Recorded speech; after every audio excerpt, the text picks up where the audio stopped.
But one thing is you have volunteered to testify at the trial, correct? Not as of yet. Actually, I was subpoenaed. Okay. So my attorneys worked something out. So I believe when the time is right, I'm going to discuss it with my attorneys. But you're willing to? Oh, absolutely. Absolutely, I am. Welcome to New Viral Drama, where Hollywood doesn't whisper, it detonates right in your face. Al B. Sure just stepped back into the spotlight, and he's not staying quiet this time. Word is, he's locked in to testify in Diddy's courtroom showdown, and if he repeats even half the stuff he's been saying for years, Diddy's image might not survive this blow. One thing about Al, he never switches up his story. Not then, not now. And when it comes to Diddy, he's been holding receipts since the 90s. Reportedly, he's set to testify during the trial, and insiders say what he's ready to reveal could destroy what's left of Diddy's carefully crafted public persona. But wait, that's not even the half of it. Al is also digging deeper into the mysterious situation surrounding Kim Porter. And if you thought their connection was just surface level, think again. Before Diddy came into the picture, Kim was deeply involved with Al, and not just romantically. They had Quincy together, yes, but Al claims their bond was even bigger. He swears they were actually married. Yup, married. And he first spilled that tea on Fox Soul, casually dropping the bomb like it was nothing. I posted something the other day talking about my ex-wife, Al said. Yeah, I said it, my ex-wife, Kimberly. But nobody knew, because we never discussed being married. We didn't talk about that. Many, many years ago, I posted some information that was, basically trying to save my life. And thank goodness to my ex, the wonderful Kim Porter, the late Kim Porter, who, kind of warned me all along the way to, just kind of watch your back, so on and so forth. And I didn't understand why. Because of Diddy. He even said Kim was the muse behind his R&B classic, Forever My Lady. This ain't just celebrity gossip anymore. This is a full-blown backstory, unraveling in real time. Al B. sure quietly edited the end of one of his captions, scrubbing out the part where he hinted at the FBI and replacing it with something way more toned down, saying Kim was just running a marathon. But the internet never forgets. People already caught the original post, and the message was loud. In another emotional moment, Al opened up about how he learned Kim Porter had passed, and it hit hard. Basically. Do you believe that she died of pneumonia? Absolutely not. Why? What evidence do you have? She was in the best of health. We just saw each other prior to her passing. We were actually celebrating our son's new Netflix Christmas special, and she was doing just fine. In fact, we were all at the event together at Netflix in the lobby. Sean, myself, the children, all having a great time, and I'm, grabbing Sean like, what? And she's in the back going, stop, So it was a really festive opportunity just for all of us to be together, because it's nothing like the circus that's out here. So it was a lot of the stuff, came to surprise, but a lot of the stuff will be revealed and that's why I thought it would be a good idea to finally tell my story. Every network came to. I just found this footage from the morning I learned of it Lady KPS, aka Kim Porter's death, and how it ripped the soul from my physical body, he wrote. That's deep. But then he said the part that really had everyone raising eyebrows. I do know very clearly that Kimberly didn't just check out all of a sudden over pneumonia. That's some BS. And that's where things got dangerous. Al was risking it all by saying what so many were already thinking out loud. And he wasn't subtle about it either. He tagged Diddy directly in the post just to make sure he saw it. Al wrote that they had just celebrated their son Quincy's Christmas special deal with Netflix, and that Kim was in fantastic health, laughing, vibrant, alive. He even mentioned how she watched him and Diddy share a mutual moment at the theater. And now, he's saying the same things again, doubling down on everything. But this time, it's about to be published. Al is gearing up to release a full tell-all memoir this fall titled, Do You Believe Me? And from what's being teased, it's going to expose all kinds of hidden truths, including his history with Diddy. Buckle up, this ain't over. Al B. sure dropped another bomb, claiming that Diddy and his circle might have been connected to the medical crisis that almost ended his life. Yeah, he's talking multi-organ failure. According to Al, the moment he started speaking out, it wasn't just backlash. He says there was a bounty on his head. That's how real it got. He says the heat was so intense he nearly didn't make it. But now, Al's alive, alert, and ready to take the stand. He even confirmed that he's been subpoenaed in connection to Diddy's ongoing trial, and he's not backing down. He made it clear He ain't doing this for clicks, fame, or money. This is personal. He's living his truth, no matter the cost. And let's be real, he's not just pulling wild theories out of nowhere. There are still unanswered questions around Kim Porter's passing that have everyone on edge. For starters, what about the bloodstains that were allegedly found on her pillowcases? And even more disturbing, reports claim there was a trail of blood on the bedroom floor leading straight to the bathroom. We're going to be producing the Albie Shore life story.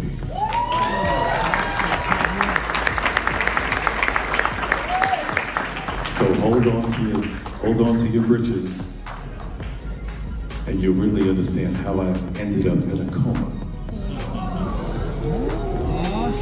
You're really going to need to call Homeland Security. Thing is, Kim wasn't found in her bed like the early reports claimed. According to sources, she was discovered on the bathroom floor. So if she was later found in bed, someone may have moved her deliberately. And there's more. The first coroner who handled Kim's autopsy reportedly suspected foul play due to the amount of a certain toxin in her system. But what happened to that angle? Also, Kim's final known action, a 911 call at 2:43 a.m. But she wasn't found until 11 a.m. the next morning. That's nearly 9 hours of silence, 9 hours of unanswered questions. Now whispers are turning into movement. Kim's family has reportedly started seeking legal counsel. And word is, they might be planning to hit Diddy with a wrongful death lawsuit, claiming they've got physical evidence to back them up. If true, this could blow the case wide open. Al B sure dropped another bomb, claiming that Diddy and his circle might have been connected to the medical crisis that almost ended his life. It's been quite a journey, and as I said, you know, even as it relates to writing the book, I went through many, almost, you know, more than a decade of being scrutinized and clowned by law enforcement, them telling me, you need some help. Sex trafficking, really? What's wrong with you? No way, you know, but not realizing that they were also working for the situation. Yeah, he's talking multi-organ failure. According to Al, the moment he started speaking out, it wasn't just backlash. He says there was a bounty on his head. That's how real it got. He says the heat was so intense he nearly didn't make it. But now, Al's alive, alert, and ready to take the stand. He even confirmed that he's been subpoenaed in connection to Diddy's ongoing trial. And he's not backing down. He made it clear, he ain't doing this for clicks, fame, or money. This is personal. He's living his truth, no matter the cost. And let's be real, he's not just pulling wild theories out of nowhere. There are still unanswered questions around Kim Porter's passing that have everyone on edge. For starters, what about the blood stains that were allegedly found on her pillowcases? And even more disturbing, reports claim there was a trail of blood on the bedroom floor leading straight to the bathroom. Thing is, Kim wasn't found in her bed like the early reports claimed. According to sources, she was discovered on the bathroom floor. So if she was later found in bed, someone may have moved her deliberately, and there's more. So do you think specifically then that Sean Diddy Combs or people affiliated with him did something to you that caused you to have multi-organ failure? I believe this to be the case, yes. Absolutely. Wow. The first coroner who handled Kim's autopsy reportedly suspected foul play due to the amount of a certain toxin in her system. But what happened to that angle? Also, Kim's final known action, a 911 call at 2:43 a.m., but she wasn't found until 11 a.m. the next morning. That's nearly 9 hours of silence, 9 hours of unanswered questions. Now whispers are turning into movement. Kim's family has reportedly started seeking legal counsel, and word is they might be planning to hit Diddy with a wrongful death lawsuit, claiming they've got physical evidence to back them up. If true, this could blow the case wide open. Allegedly, Kim had one final warning for Diddy. If he ever dared to take her kids, she was ready to blow everything wide open. And that wasn't just a threat. She had receipts. Reports say her unreleased book was packed with explosive claims, including some wild stories linking the East and West Coast beef to a much deeper motive. According to whispers, the whole Tupac and Biggie rivalry was engineered, not just about music or territory, but about snatching control of their masters. Allegedly, both Pac and Biggie were planning to unite and challenge Bad Boy and Death Row for the rights to their catalogs. Well, I mentioned that earlier, that he said about Stevie J. The Usher part, that's a touchy situation, man.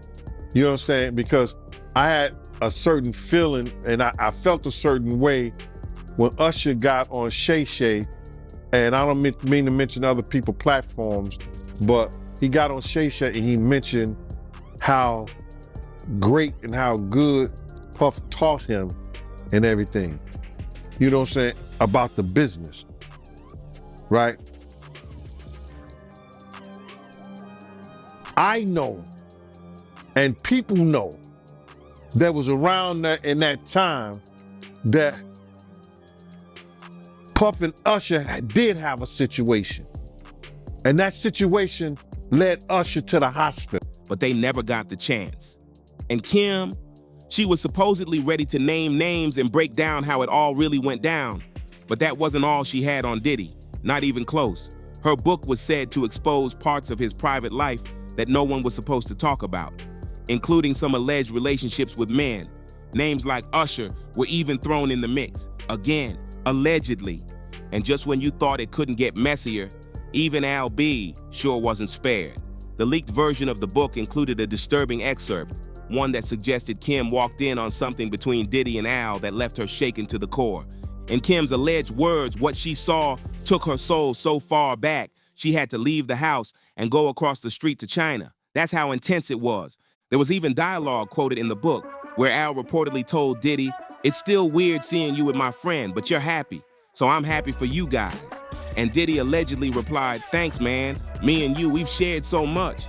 Then Al said, "Cool word." But the vibe shifted instantly when Diddy added, "We've all been together sexually, but not together." Silence filled the room, just awkward tension. And Kim, she was done. So in the alleged book, there's this wild scene where Kim supposedly confronted both Diddy and Al, and what went down had her spiraling. She claims she asked Al directly, "What do you mean by all together?" Things got tense. Al shifted uncomfortably, clearly not expecting that question. But Diddy, he didn't flinch. "You know how we sometimes invite others into our bed?" he allegedly said, like it was no big deal. Kim was shocked. This was her son's father. She turned to Al for a reaction. "Say something." But according to the book, what Al supposedly said next left her frozen. "I don't know. It could be kind of hot. I miss you in that way." That line alone reportedly threw Kim into emotional chaos. Even though she was mad at Diddy, part of her still cared about Al, and things got messy in her head. The idea felt twisted, but strangely tempting. Still, she worried. If this situation exploded, what would it mean for her relationship with Quincy, for their whole dynamic? She even said she asked them straight up, "Are you both sure about this?" The book claims Kim started imagining what that night could look like. She described feeling unsure, conflicted, but undeniably curious. Then things supposedly took a turn she never saw coming. Something so wild, she said it couldn't have come from even her wildest dreams. Now, important note, Al B sure has come out hard denying all these claims. He's publicly stated the scenes in that alleged book are completely false and even threatened to sue over the false content. He's making it clear he wants no part of that story. Still, it's hard to ignore how much of the public doesn't fully trust him either. Critics say Al has always come off a little too self-serving, too focused on his own narrative. But even with all that noise, one thing stands out. When it comes to Kim, Al speaks with pain, like he's carrying something deeper than just drama. Let's not forget, right after Quincy spoke out, saying all the conspiracy theories about Kim's death were seriously messing with him and his siblings emotionally, Al B sure started acting weird online. Instead of showing support or keeping things respectful, he kept dropping cryptic posts and stirring up more speculation. Then, in the caption about his alleged memoir, Al announced he planned to sue. But here's the thing, he seemed way more mad about his name being dragged into the story than the actual content of the allegations. Like, bro, where's the concern for the bigger picture? And just when you thought that was enough, Al was even out here publicly questioning why Quincy still follows Diddy, the same man he claims put hands on Kim. That kind of energy made people side-eye him hard. A lot of folks started saying they don't really trust Al. They feel like he's always centering himself, even when it's not about him. Still, now with all that said, there's no denying this. What Al says on the stand could flip everything. Will he finally drop the full story? Is he about to confirm what really happened to him or to Kim? We're all watching, and something tells me it's gonna get juicy. Drop your thoughts below. What do you think about Al B sure taking the stand? And hey, don't forget to subscribe, like, share, and hit that notification bell so you don't miss the next video. We've got more courtroom drama coming your way real soon. See you in the next one.